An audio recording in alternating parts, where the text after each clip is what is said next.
بە پاساوی قەیرانی دارایی 10 ساڵە ژمارەیەک یەکەی نیشتەجێبوونی حکومی لە قەزای شارەزوور جێهێڵدراوە و کەلوپەل و خودی بیناکانیش زیانێکی بەرچاویان بەرکەوتووە. بڕیار بوو یەکەکان بۆ کەسوکاری شەهیدان تەواو بکرێت، بەڵام بەهۆی تەواو نەکردنی پرۆژە خزمەتگوزاریەکانی پرۆژەکە یەکەکان بە کەسوکاری شەهیدان نەدرا و لە ئێستاشدا بیناکان بوونەتە کەلاوە. بەڵامی تر نازانم بۆ ساحبێکی نییە ئیساکە چاکی کە دڵسۆزێکی نییە سوعالێکی لێ بکە بین تێن سەردانێکی ئەکەن و ئەڕۆن و ئەمەی بۆ دروستەکەین و ئەوەی بۆ دروستەکەین و هیچ شتێک دیار نییە. بەڵام پێم خۆش نییە حەزمەکە بیاندا چوار کرێتی چوار فەقیر چوار دامە ئەی ئەوە بۆچی وای دەبێت خەڵکێکێک وا پارەکە بەسەر ئیفڕۆی. پرۆژەکە لە 7 باڵەخانە پێک هاتووە و هەر باڵەخانەیەکیش 12 یەکەی لە خۆ گرتووە. ئەگەر بیناکان کۆتاییان بەهاتایە دەیان خێزان لە پرۆژەکە سوودمەند دەبوون. پەیوەندیم بە یەکە ئیدارەکانی قەزای شارەزوورەوە کرد، وتیان بابەتەکە پەیوەندی بە ئێمەوە نییە و لەسەر ئاستی وەزارەتە کە دەبێت چارەسەر بۆ ئەم پرسە و پرسەکانی دیکەی هاوشێوە بدۆزێتەوە. وەکو تیمی پەیام سەردانی بەڕێوەبەرایەتی گشتی ڕێگاوبان و ئاوەدانکردنەوەی سلێمانیمان کرد بۆ ئەوەی وەڵامێک لەوانەوە وەربگرینەوە.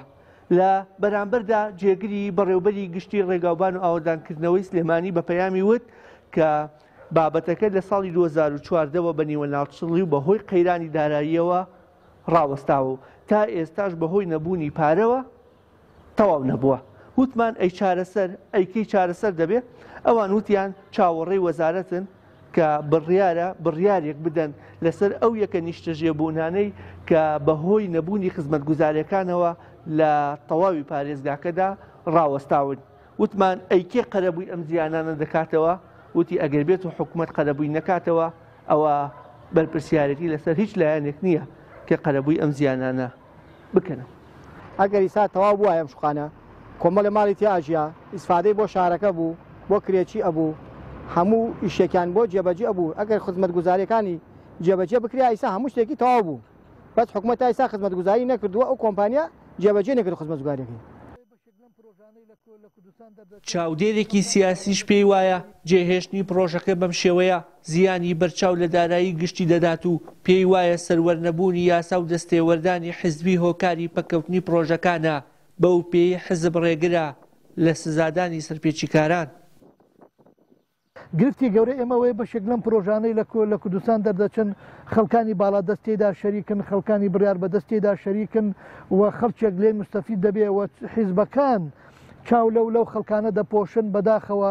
هەمیشە گرفتی کوردستانەوەیە کە بەرژەوەندی گشتی کراوە بە قوربانی بەرژەوەندی حیزبی و شەخصی چاو پۆشاو لەوە گەنا من پێم وایە بە پێ یاسا ئەرکی داواکاری گشتیە بە دوای ئەو پرۆژانە بچێ. شارەزوور تەنیا بەدەست پەککەوتنی ئەم پرۆژەیەوە ناناڵێنێت، بەڵکو ڕاوەستانی پرۆژەی ئاوی شارەکە و بینای قوتابخانەکان و یاریگا وەرزشیەکانەوە گیرۆدەیە. وشیار محەممەد، کەناڵی ئاسمانی پەیام، شارەزوور.